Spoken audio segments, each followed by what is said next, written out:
함께 받겠습니다. 마태복음 5장 4절 말씀 한 절 드리겠습니다. 애통하는 자는 복이 있나니 그들이 위로를 받을 것이며, 다 같이 시작. 애통하는 자는 복이 있나니 그들이 위로를 받을 것이며. 아멘. 이 시간에 우리 글로리아 성가대 찬양이 있습니다.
할렐루야. 복이 있나니, 여러분에게 복이 있습니다. 성경의 복의 두 가지로 제가 지난주에 말씀을 드렸고요. 또 첫 번째, 심령에 가난한 자는 복이 있다 말씀을 우리가 함께 받았습니다. 오늘은 애통하는 자는 복이 있나니 그들이 위로를 받을 것이며, 애통한 사람들은 어떤 사람들일까요? 여러분들은 애통한 사람입니까? 그렇지 않습니까? 우리가 애통하다라고 하는 것을 여러 가지로 우리가 생각을 할 수가 있습니다.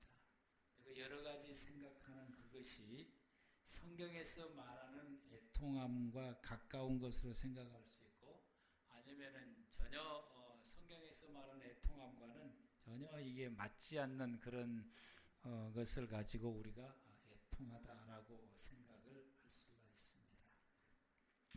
오늘 본문에서 말씀하시는 예수님께서 애통한 사람은 복이 있다라고 말씀하셨는데, 이 예수님께서 말씀하시는 애통한 사람들은 어떤 사람들일까라고 하는 것입니다.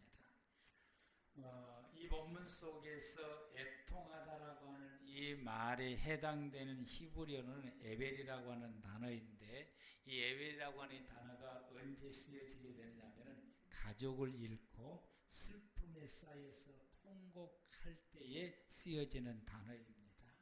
그러므로 이 본문 속에서 애통하는 사람이라고 하는 사람은 어떤 사람이냐?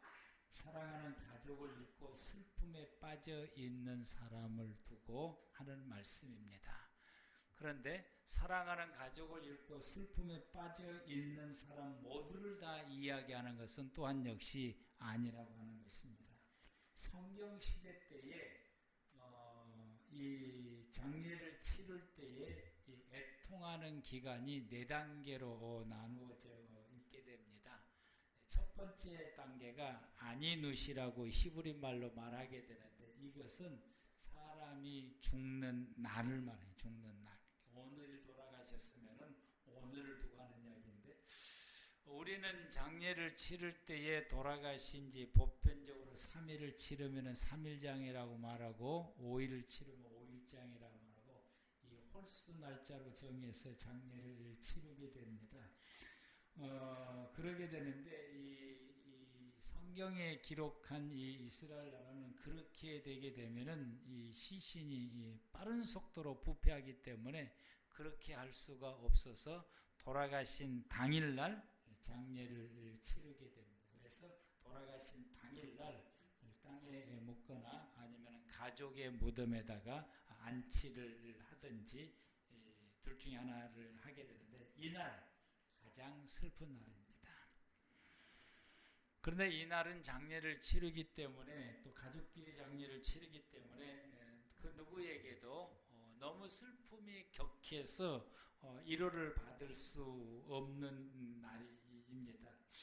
또 이날 또 장례를 치러야 되기 때문에 정신이 없기 때문에 또 위로를 받는다 그래도, 누가 위로해 준다 그래도 위로를 받을 정신이 없습니다. 이날 이 모든 유족들은 이 돌아가신 그분을 생각하면서 가장 큰 슬픔을 그분 앞에 표현하는, 고인 앞에 표현하는 날이기도 하는 것입니다.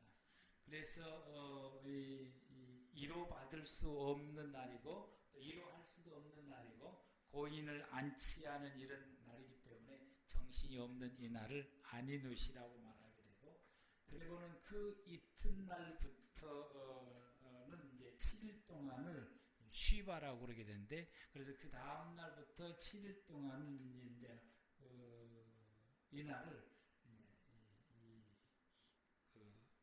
위로하는 날이에요. 이제 이 날이 이제 조문객을 7일 동안 조문객을 받으면서 유족들을 위로하고, 그 유족들이 또 위로받는 날이 이 7일간입니다.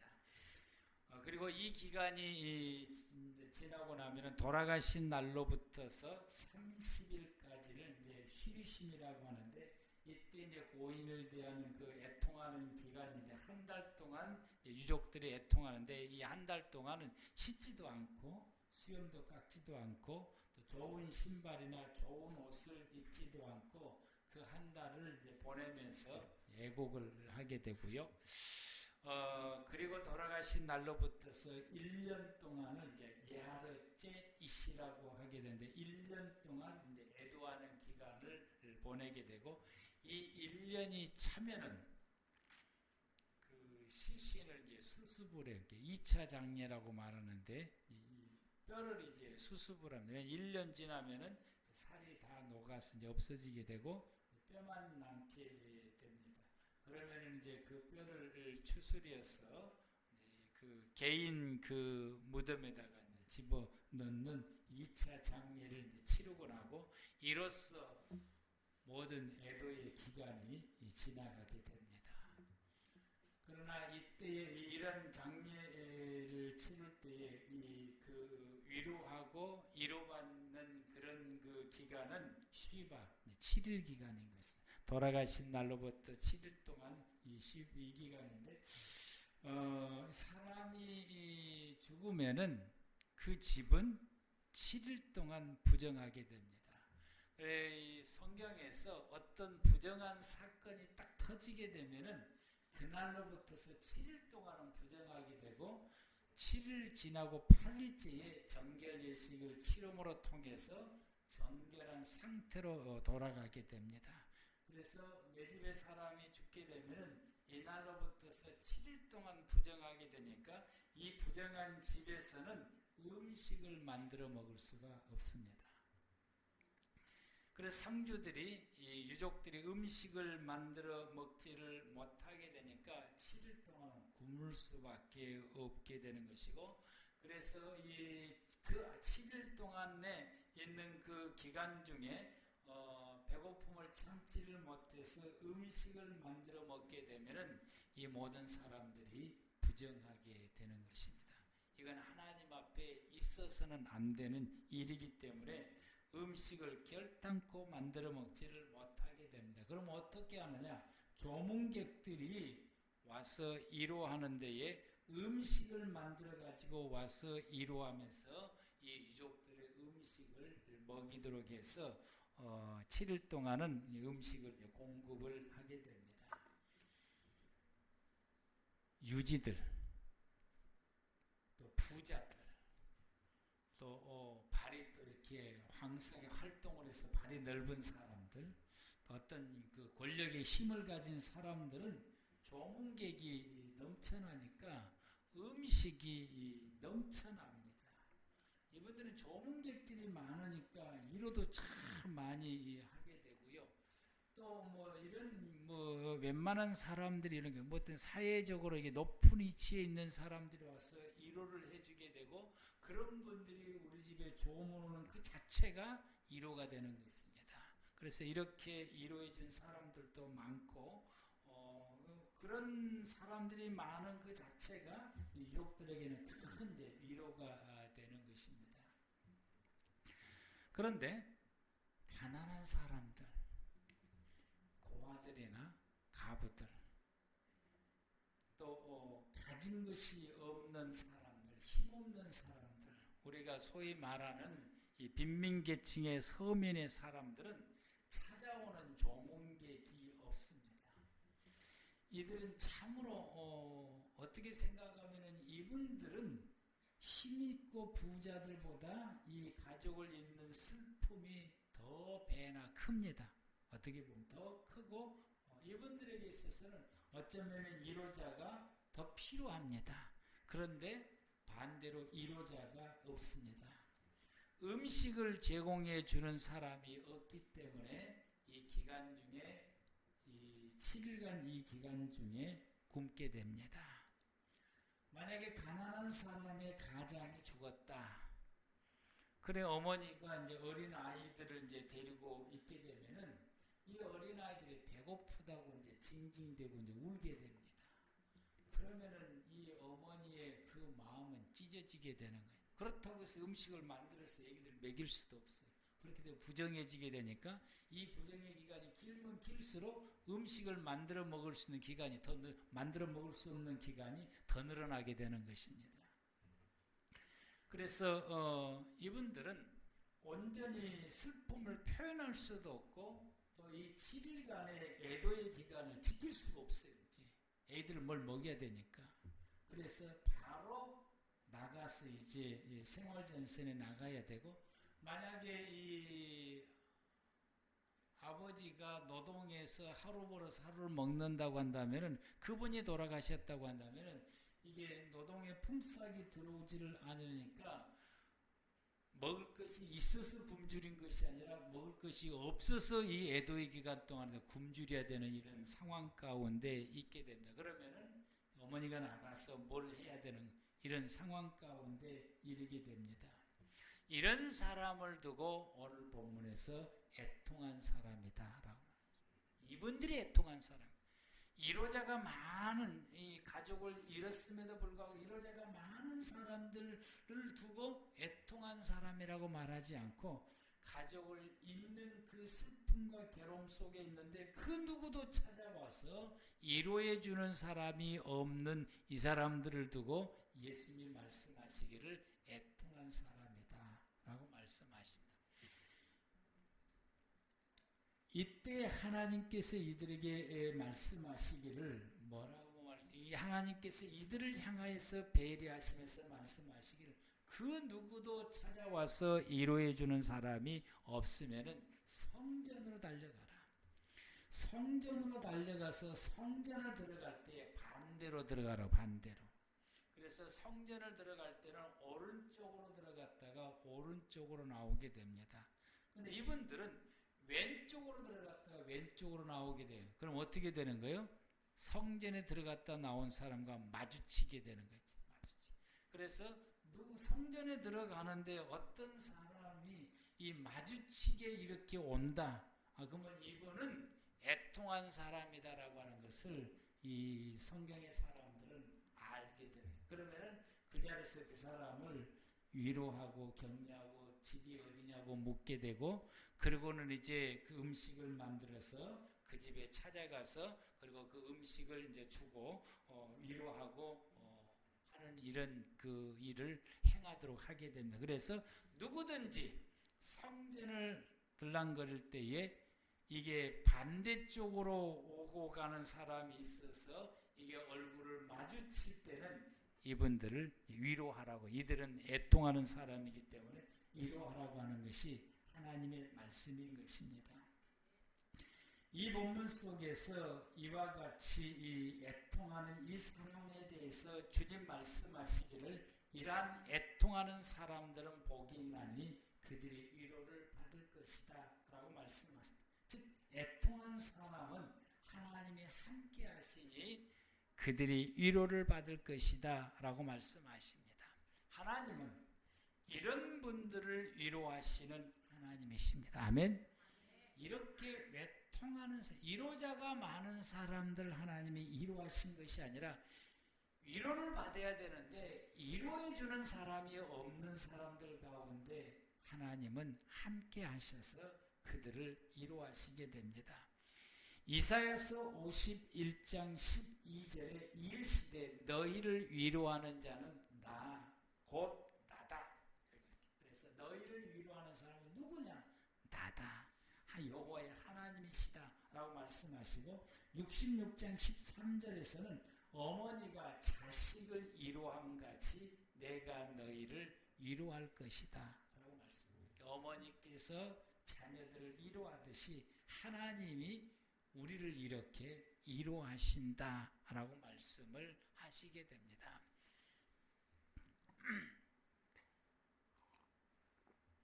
여러분들이 어려운 일을 만났고 그 일로 통해서 여러분들이 몹시도 외롭고 힘들고 고통스럽고 나의 아픔과 나의 고통과 나의 외로움과 그 누구도 사람들이 알아주지를 못하게 되고 그걸 또 그렇다고 해서 위로받기 위해서 사람에게 말을 할 수도 없는 그런 상황 가운데 이를 때에 하나님이 말씀하십니다. 내가 어머니처럼 너를 위로할 것이다. 그때 여러분들이 하나님을 의지하시기를 바랍니다.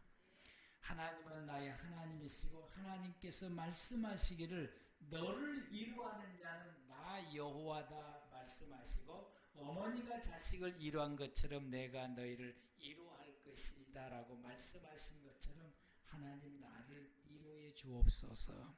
시편 86편 17절에 다윗은 이렇게 고백을 하는데 여호와여 주는 나를 도우신 분이시고 주님은 나를 위로하신 분이지 않습니까?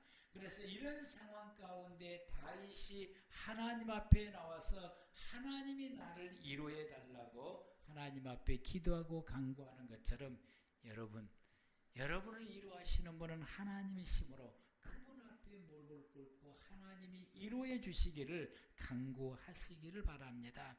시편 119편 50절에는 나의 고난 중에 하나님께서 위로라라고 말씀하시고 하나님의 말씀으로 나를 살리셨다고 고백합니다. 하나님께서 이 상황 가운데서 하나님이 내 고난 중에 하나님 앞에 나를 위로해 주기를 간구했더니 하나님께서 나를 위로해 주시며 하나님의 말씀으로 나를 살리셨다라고 말씀하십니다.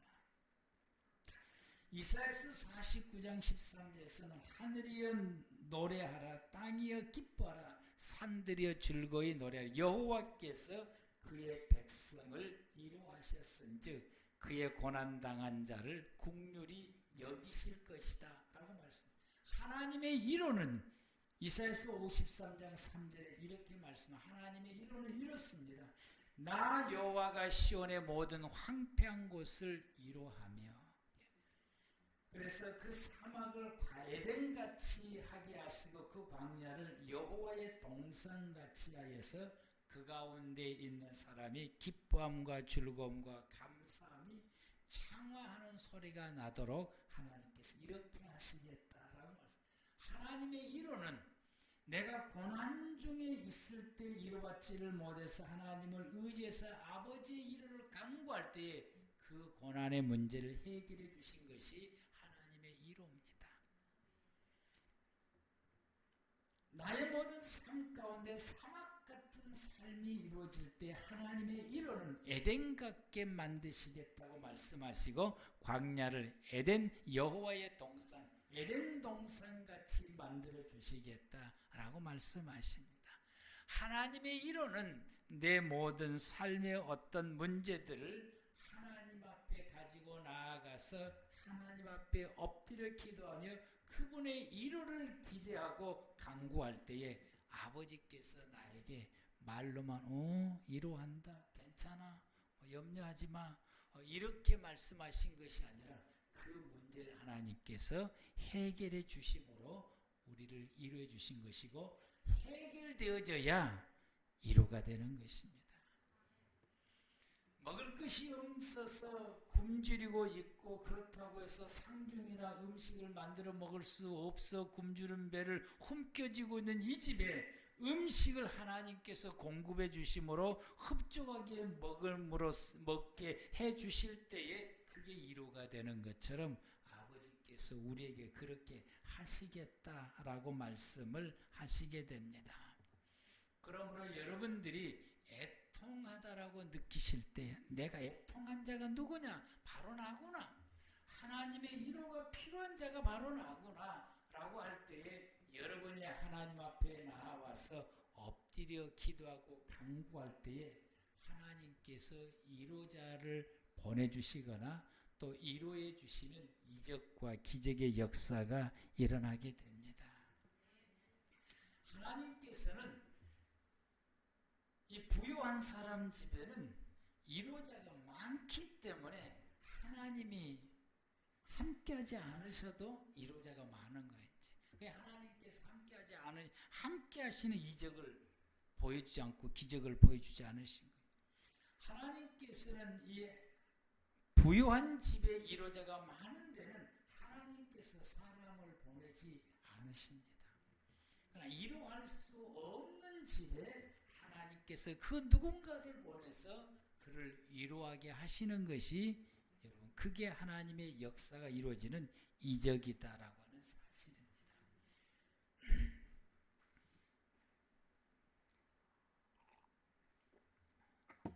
내 삶 가운데 내가 느낄 만큼 어떤 이적을 우리가 느끼지를 못했다. 그러면 내가 풍부한 가운데 있다는 이야기인 것이. 하나님이 내게 풍부한 삶을 주셨구나.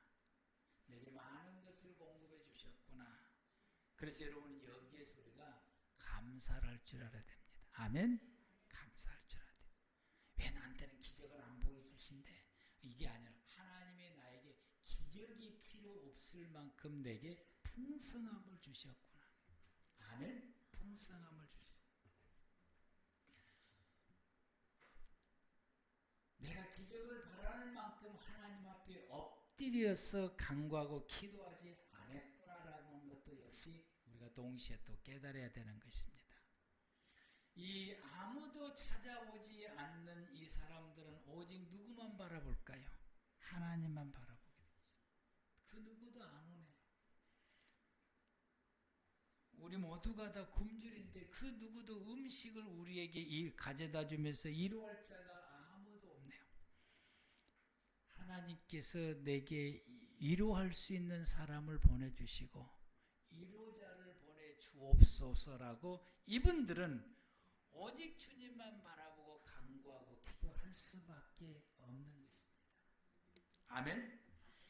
그러므로 우리가 여러분들의 삶 속에서 기적이 필요하다고 느낄 때에 바로 이 애통하는 사람처럼 주님만 바라보며 하나님의 역사하시기를 간구하시길 바랍니다. 이분들이 얼마나 하나님을 의지하고 간구하겠습니까? 아이들이 막 배고프다고 울 때는 가슴을 쥐어짜며 하나님 앞에 통곡하며 하나님 앞에 오직 간구할 수밖에 없으니 그분만 바라보면서 그분이 역사해 주시기를, 그분이 위로해 주시고 그분이 위로자를 보내주시기를 이와 같이 간구한다라고 하는 사실입니다. 우리에게는 이때에 이 사람들처럼 위로자를 찾기 위해서, 위로자를 구하기 위해서 하나님을 이와 같이 간구하고 애통하며 하나님을 바라보며 위로자 보내주시기를 간구하는 우리 모두가 다 되기를 바랍니다. 하나님을 믿는 사람들은 하나님께서 이런 사람들을 함께 하셔서 하나님이 위로해 주신 것처럼 하나님을 믿는 사람들은 바로 이런 사람들을 외면하지 말고 위로하라고 하나님이 말씀하신 것입니다. 너희는 바로 이 위로가 필요한 사람들의 그 누구도 찾아가서 위로해 주지 않는 사람들이 내 주변에 있는가 보아라. 하나님은 이들과 함께 하시고 하나님은 이들을 함께 하셔서 위로하는 자이기 때문에 하나님을 믿는 하나님의 사람들은 주변에 이런 사람들을 보고 살펴서 이런 사람을 찾아가서 위로하는 것이 하나님의 사람들의 모습의 삶이다라고 말씀을 하시게 됩니다. 전도서 4장 1절 말씀 보면 내가 다시 해 아래에서 행하는 모든 학대를 살펴보았도다. 보라, 학대받는 자들의 눈물이로다. 그들에게 위로자가 없도다. 그들을 학대하는 자들의 손에는 권세가 있으나 그들에게는 위로자가 없도다. 이것이 여러분 고대 시대 때나 현대 시대 때나 사람들이 살아가는 삶의 모습인 것입니다. 절대적으로 위로자가 필요한 사람들을 보면서도 사람들은 못 본 척하고 외면을 하고 돌아서서 가게 됩니다. 오히려 어떤 사람들은 이런 사람들을 오히려 더 학대를 하게 되고 더 괴롭히는 사람들이 더 많습니다. 그렇지 않아도 위로자가 없어서 너무너무 삶이 힘들고 고통스러운데 사람들이 이런 사람을 향하여서 하나님께 뭔 죄를 지어서 저런 어려운 일을 당한데 저들은 어떻게 살았기 때문에 그 누구도 찾아와서 위로자가 없대. 그러면서 조롱하고 비난하고 죄인으로 정죄하고 그래서 학대하고 괴롭히는 이런 사람들이 대부분의 사람들의 모습이다라고 하는 것입니다. 여러분은 여러분의 주변 가운데 이런 사람들을 볼 때에 찾아가서 위로해 주기보다는 우리는 정죄하기를 더 앞서지 않으셨습니까? 뭔 죄를 지었을까? 뭔 잘못을 했을까? 어떻게 인생을 살았기 때문에 아무도 없을까? 우리가 그렇게 생각하고 여러분들이 언어로 그들을 학대하고 그래서 없는 말을 지어내서 이렇다네 저렇다네 저렇다네 하고 하면서 우리가 언어의 폭력자가 우리가 혹시나 되지를 않았는지, 그래서 우리가 더 학대하는 자가 되지를 않았는지요. 하나님은 이들을 찾아가셔서 하나님이 그들과 함께 하셔서 그들을 이루하신다라고 말씀을 하시게 되고, 우리에게 말씀하시기를 너가 나를 믿는 내 백성이고 내 자녀고 나의 사람이라고 한다면 너도 나처럼 이 사람들을 찾아가서 위로하고 격려하고 도우라고 주님 말씀을 하시게 됩니다. 그래서 고린도후서 1장 3절과 4절 말씀에 찬송하리로다. 그는 우리 주 예수 그리스도의 하나님이시요 자비의 아버지시요 모든 위로의 하나님이시며 우리의 모든 환난 중에서 우리를 위로하사 우리로 하여금 하나님께 위로받게 하셨다. 그러므로 우리가 받은 이 위로로 통해서 모든 환난 중에 있는 자들을 능히 위로하게 하시는도다. 하나님이 우리를 고난 중에 있을 때 하나님 우리에게 찾아오셔서 우리를 위로해 줬고, 우리가 그 위로를 받았고, 그 위로를 받는 사람들은 또 세상에서 봤을 때 환난 중에 있는 사람들을 능히 찾아가서 위로하라고 우리에게 위로를 주었다라고 말씀하십니다. 우리는 우리 주변에 있는 사람들을 위로할 줄 아는 자가 되시기를 바랍니다. 우리는 이런 애통하는 사람들을 그냥 보지 마시고요.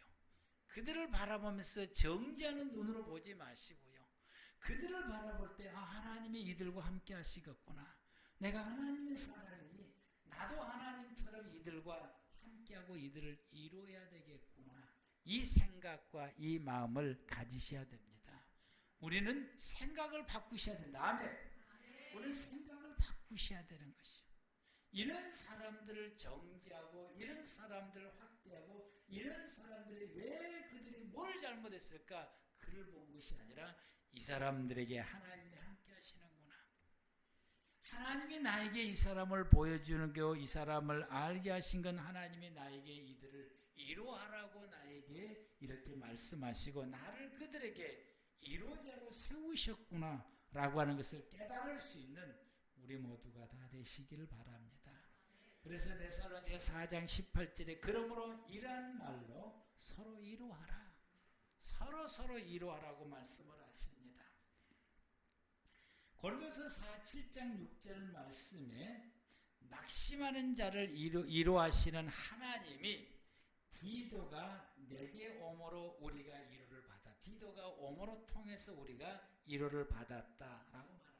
디도가 오므로 통해서 그 디도가 온 그 자체로 통해서 우리가 위로를 받았다라고 말씀하십니다. 그가 온 것뿐만 아니라 오직 그가 너희에게서 받은 그 위로로 위로하고 또 너희의 사모함과 애통함과 나를 위하여 열심히 있는 것을 우리에게 보고함으로 나를 더욱 기쁘게 하였다라고 말합니다.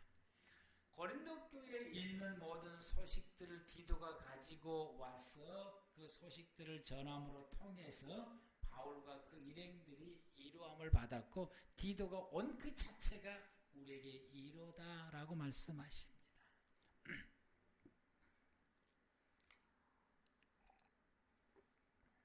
여러분은 누군가를 우연히 만났을 때에 그 사람이 여러분에게 하는 말이 나는 권사님 혹은 집사님 혹은 장로님을 만나서 내게 큰 위로가 돼서 얼굴만 봐도 내가 큰 위로가 됩니다. 이게 여러분의 디도입니다. 아멘. 누군가가 여러분을 우연찮게 만났고 그래서 그 만남을 그 자체만 내가 특별하게 뭔 말하지 않았는데도 그 만나는 그 자체만 해도 그분이 내게 말하기를 내가 얼굴을 뵈니까 내게 큰 위로가 됩니다. 내가 참 말할 수 없는 여러 가지 많은 어려움으로 마음이 심히 힘들었는데 장로님 뵈니까 내가 참 위로가 되네요. 권사님 보니까 내가 참 위로가 됩니다. 그래서 여러분이 위로하는 위로자가 되시기를 바랍니다. 하나님은 그렇게 되기를 원합니다. 성경에 그 사람을 바나나나 정확하게 바나나가 맞죠? 바나나 헷갈리네. 사도행전에 나오는 사람, 바울과 함께 전도하러 다녔던 사람, 뭐라고요?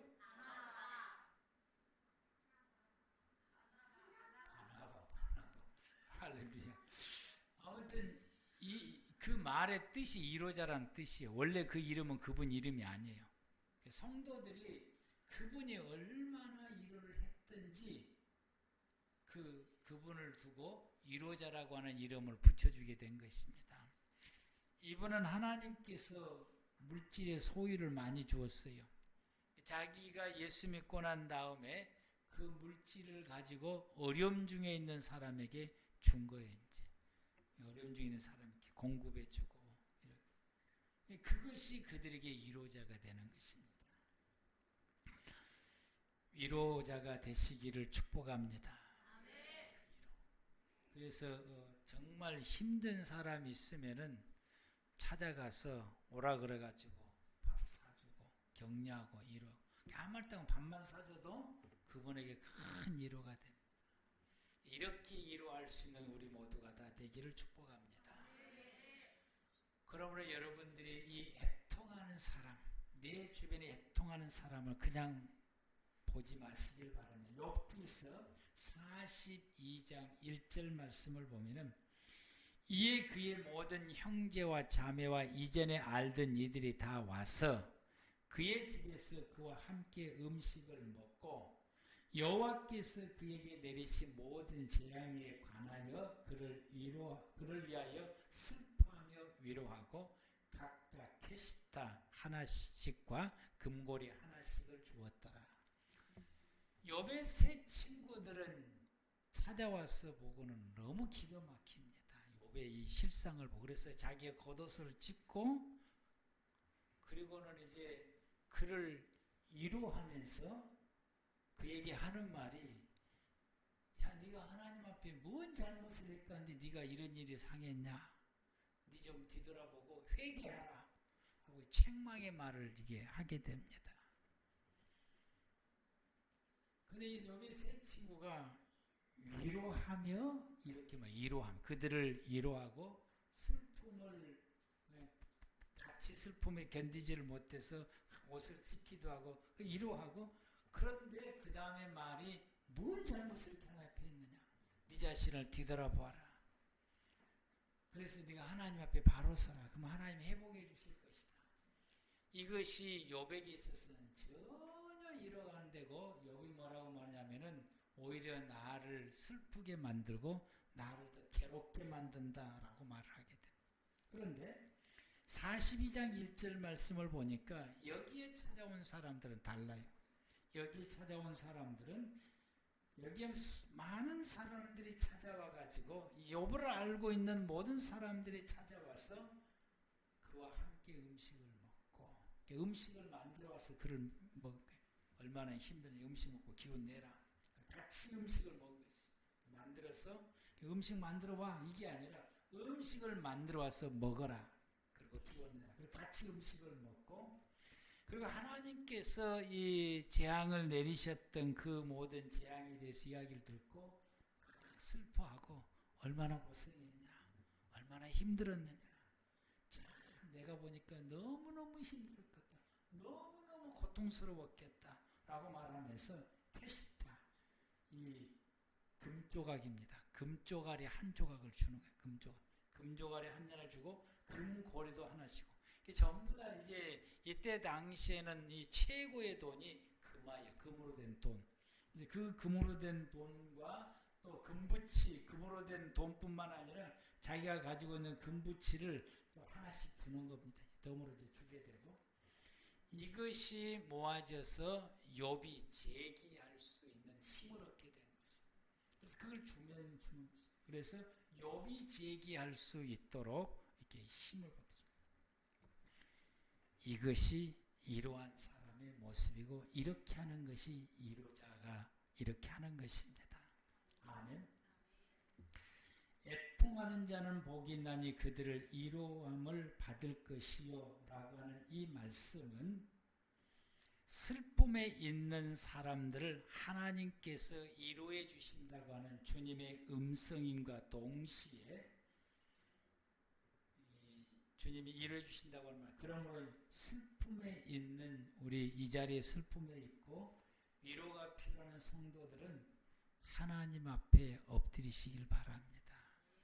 주님이 나를 위로해 주시, 사람이 위로해 주는 것보다 주님이 위로해 주는 것이 훨씬 더 각절 내 마음을 시원케 합니다. 아멘. 시원케. 그래서 그렇게 되면은 하나님께서 나를 위로해 주시고 또 위로해 줄 자를 하나님이 보내주시더라고요.